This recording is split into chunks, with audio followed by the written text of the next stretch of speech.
Education with Shantanu চ্যানেলে তোমাদের সকলকে স্বাগত জানাই। আজকে আমার আলোচ্য বিষয় নবম শ্রেণীর তৃতীয় পর্যায়ক্রমিক মূল্যায়ন 2025-এর ইতিহাস বিষয়। তো যারা এখনো চ্যানেলটিকে সাবস্ক্রাইব করোনি তারা অবশ্যই চ্যানেলটিকে সাবস্ক্রাইব করে দেবে। প্রশ্নমাত্র একে থেকে বলেছে সঠিক উত্তর বেছে নিয়ে লেখো, যেখানে 20টি প্রশ্নের জন্য তোমাদের থাকছে 20 নম্বর। সর্বস্ল্যাব আন্দোলনে নেতৃত্ব দিয়েছিলেন সার্বিয়া। আমি কিন্তু তোমাদের শুধুমাত্র উত্তরটা বলে দিচ্ছি, অপশান তোমরা কিন্তু দেখতেই পাচ্ছ। 2 থেকে বলেছে দ্বিতীয় বিশ্বযুদ্ধকে অপ্রয়োজনীয় যুদ্ধ বলে অভিহিত করেছিলেন উইনস্টন চার্চিল।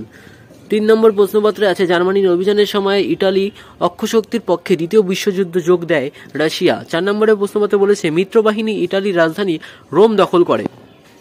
এটি হবে তোমার 1943 খ্রিস্টাব্দে। জাতিসংঘের আন্তর্জাতিক বিচারকের সংখ্যা 15 জন।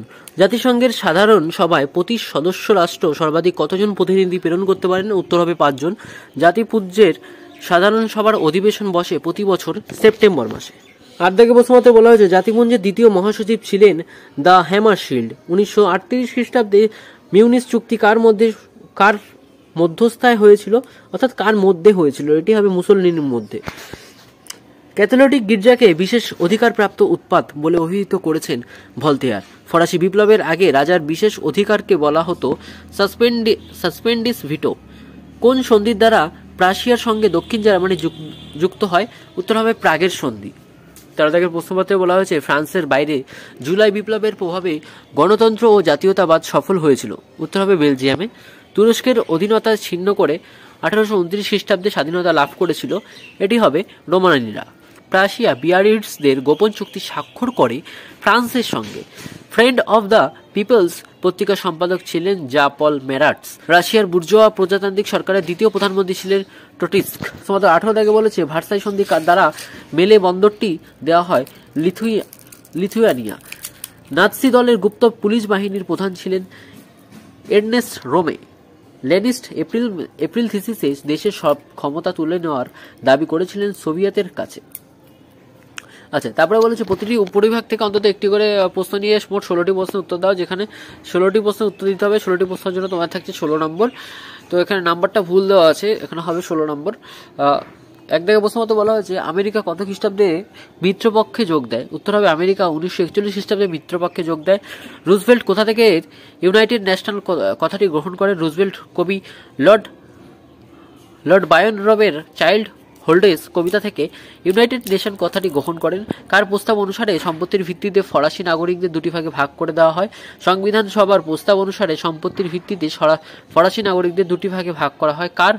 কার প্ররোচনায় ফরাসি সম্রাট জুলাই অর্ডিন্যান্স জারি করেন? উত্তর হবে পোলিগনাকের প্ররোচনায় ফরাসি সম্রাট জুলাই অর্ডিন্যান্স জারি করেন। অক্ষজোটের অক্ষ কথাটি প্রথম ব্যবহার করেন কে? উত্তর হবে মুসোলিনি। 6 থেকে বলেছে কোন নতুন রাষ্ট্র জাতিপুঞ্জের সদস্য হতে গেলে জাতিপুঞ্জের নিরাপত্তা পরিষদের সকল সদস্যের সম্মতি বাধ্যতামূলক। উত্তর হবে সত্য। ন্যায্য অধিকার নীতির দ্বারা মধ্য ইটালিতে অস্ট্রিয়ার আধিপত্য প্রতিষ্ঠিত হয়। মিথ্যা। 8 থেকে বলেছে উপবিভাগ বিবৃতির সঙ্গে সঠিক ব্যাখ্যাটি নির্বাচন করো। দেখো তো এই বিবৃতির সাথে যেই ব্যাখ্যাটি আমাদের আসবে, যেমন বলেছে বিবৃতি ইঙ্গো ফরাসি শক্তি তুরস্কের অখণ্ডতা রক্ষা করতে চেয়েছিলেন। ব্যাখ্যা নম্বর 1 সঠিক হবে, অর্থাৎ ইঙ্গো ফরাসি শক্তি কৃষ্ণ সাগরীয় অঞ্চলে রুশ সম্প্রদায়ে আতঙ্কিত হয়েছিল। বিবৃতি বলেছে জাতিসংঘের উদ্যোগে 1924 খ্রিস্টাব্দে জেনিভা প্রোটোকল রচিত হয়। হবে ব্যাখ্যা নম্বর 1 জেনিভা প্রোটোকলের উদ্দেশ্য ছিল আন্তর্জাতিক বিচার ব্যবস্থাকে শক্তিশালী করা। বিবৃতি নম্বর 10 বলেছে 1917 খ্রিস্টাব্দের মার্চ মাসে রুশ বিপ্লব পরিপূর্ণ পায়নি কেন? ব্যাখ্যা নম্বর 2 হবে এই বিপ্লবের দ্বারা সর্বহারা শ্রেণীর হাতে ক্ষমতা আসে।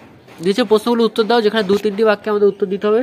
যেখানে 14টি প্রশ্নের জন্য থাকছে 2 নম্বর করে। 14টি প্রশ্ন তোমাদের লিখতে হবে, একটি প্রশ্নের জন্য থাকছে 2 নম্বর করে, যেখানে তোমাদের মোট নাম্বার হচ্ছে 28।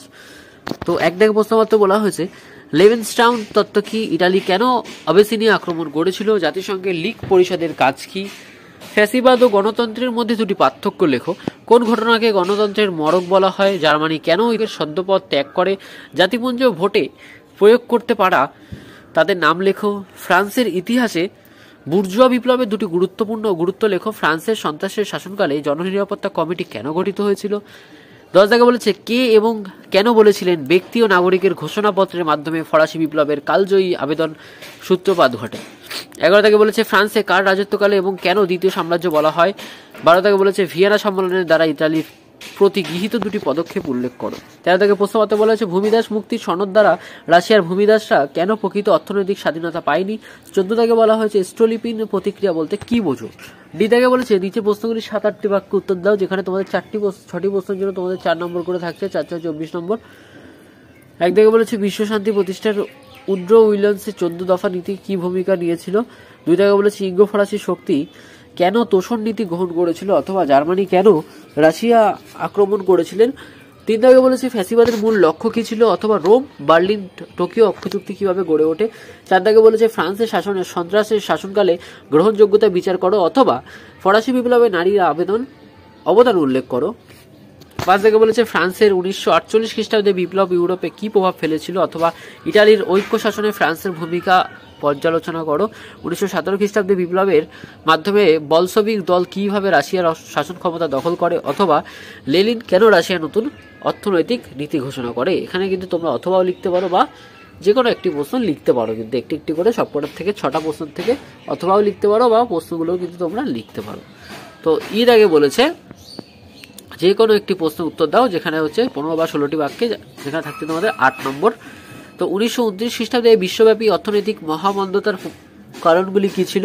আমেরিকা ও ইউরোপের মহামন্দতার ফলাফল প্রভাব লেখো এবং অথবা আছে তোমাদের জার্মানিতে নাৎসি দলের উত্থানের কারণগুলি কি ছিল, হিটলার কিভাবে জার্মানিতে ক্ষমতা দখল করেন।